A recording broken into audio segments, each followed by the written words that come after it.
ನಿಮಗಿದು ಗೊತ್ತೇ? ರಾಜಸ್ಥಾನದ ರಾಜಧಾನಿ ಆಗಿರ್ತಕ್ಕಂಥ ಜೈಪುರದ ಗೋಪಿನಾಥನ ದೇವಸ್ಥಾನದಲ್ಲಿ ಶ್ರೀಕೃಷ್ಣನ ವಿಗ್ರಹಕ್ಕೆ ಗಡಿಯಾರವನ್ನು ಕಟ್ಟಿರ್ತಾರೆ.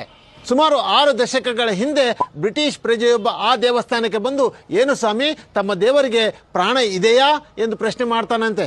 ಆ ಬ್ರಿಟಿಷ್ ಪ್ರಜೆ ತನ್ನಲ್ಲಿರ್ತಕ್ಕಂಥ ವಿಶೇಷವಾದ ಗಡಿಯಾರವನ್ನು, ಅಂದರೆ ನರಗಳ ಮಿಡಿತದ ಮೇಲೆ ಕೆಲಸ ಮಾಡುವ ಗಡಿಯಾರವನ್ನು ಬಿಚ್ಚಿಕೊಟ್ಟು, ಇದು ತಮ್ಮ ದೇವರಿಗೆ ಹಾಕಿ, ಇದು ನಡೆಯುತ್ತಾ ನೋಡೋಣ ಅಂತ ಕೇಳ್ತಾನಂತೆ.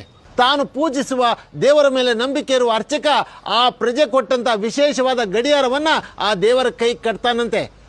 ತಕ್ಷಣ ಅದು ಕೆಲಸ ಮಾಡಲು ಆರಂಭ ಮಾಡುತ್ತೆ. ಅಂದಿನಿಂದ ಇಂದಿನವರೆಗೆ ಪ್ರತಿದಿನ ದೇವರಿಗೆ ಅಲಂಕಾರ ಮಾಡುವಾಗ ಕೈಗಿರುವ ಗಡಿಯಾರವನ್ನು ಬಿಚ್ಚುತ್ತಾರಂತೆ. ನಂತರ ಅಲಂಕಾರ ಮುಗಿದ ಮೇಲೆ ದೇವರ ಕೈಗೆ ಮತ್ತೆ ಗಡಿಯಾರವನ್ನು ಕಟ್ತಾರಂತೆ.